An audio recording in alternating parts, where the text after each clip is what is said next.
yung tama yung tunog. Natunog.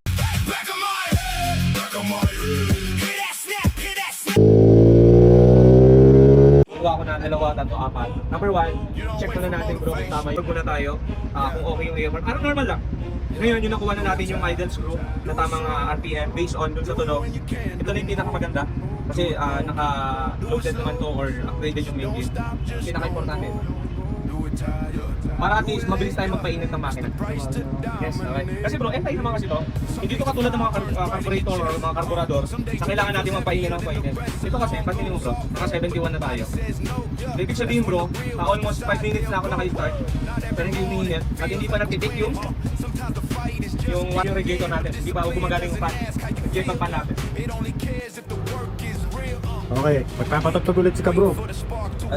Okay, makakaboss ko lang na sniper.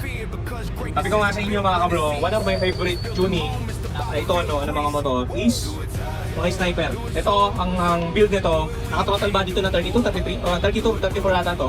At naka-injector na 140 tapos 59 na bore lang to. Depende, makikita natin mamaya. Ang isa sa pinaka-advantage nito, naka-ECU yung kabro natin. May bagong update sa ECU. Cellphone lang yung gagamitin natin ha.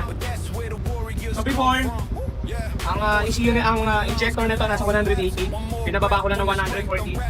Pero tingnan nyo ha, tinono ko lang to kanina. Pero tamang-tama yung AFR no? Street tuning yan ha. So tama-tama di ba? So papainitin pa natin yan. Ang pagbabalik ni Kabro. So puro sniper tayo, yung video ko before is sniper. Sniper and again, one of my favorite.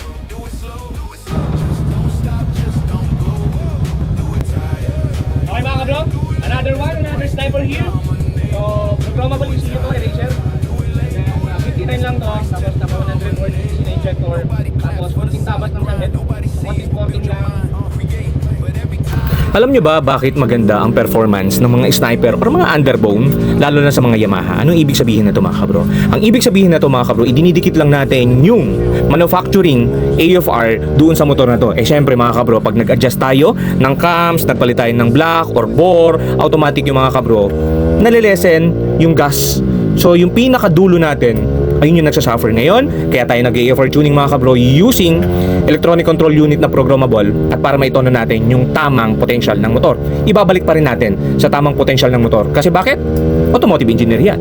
Ang gumawa ng motor na yan. Balik natin to. Kaya let's go. Bro.